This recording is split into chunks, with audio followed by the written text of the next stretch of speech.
Hi guys, how are we all? So, most of you actually know me from doing makeup videos, but today we're going to switch it right up.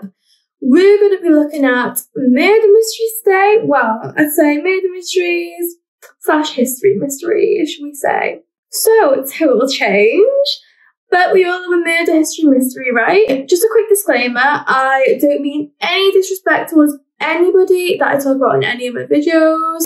All my videos are educational, for educational purposes, and it's all just information I found all online and compiled into one big video for you guys.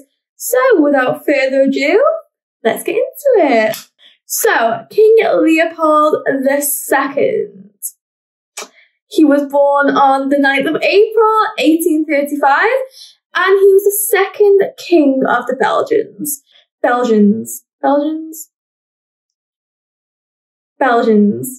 So, he was born in Brussels, and he was the second eldest surviving son out of his brothers. So, he's actually succeeded his father to the Belgian throne, and actually reigned for about 44 years. So, quite a long time to deal with all Adolf Leopold's antics, eh?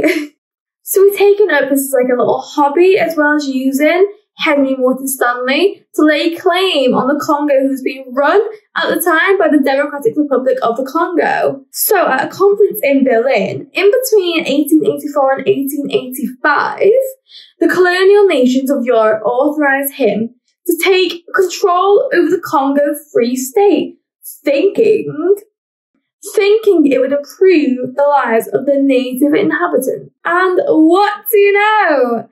Leopold ends up totally ignoring the conditions and run the Congo using his army, the mercenary force, public for his own gain, then forced the native population to harvest and process as much rubber as they possibly physically could. So, Leopold's way of making the natives work for him was basically he would mutilate, torture, and also kill the native. He proved to them that he would do this by publicly brutalizing them. So one of many examples I can give you that Leopold did to his people was, for example, say if the rubber amount didn't meet the quota for that week, he would then go chop off not only the men's, not only the women's, but the children's hands and arms as well.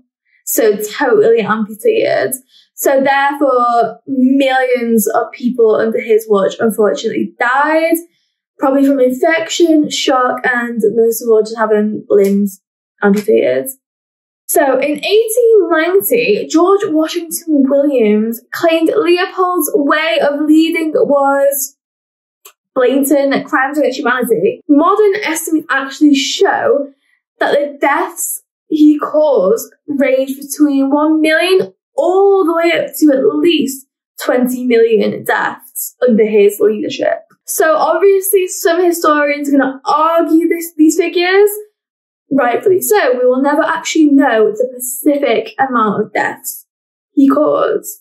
So in 1908, the amount of reports of abuse and deaths and pressure from the Congo Reform Association and other international groups actually induced the Belgian government to take over the administration of the Congo from Leopold and to make it a whole new territory. Nevertheless, the Congo did remain under Belgian colony, and widespread abuse did unfortunately carry on and continue to happen. That was up until the 1960s when the Civil War was happening and the country finally got its, started to get its independence. So yeah, King Leopold II was just one of many of the most psychotic leaders we've had in history. And I really hope you learned something today from my video. And I will see you in my next one. Peace out.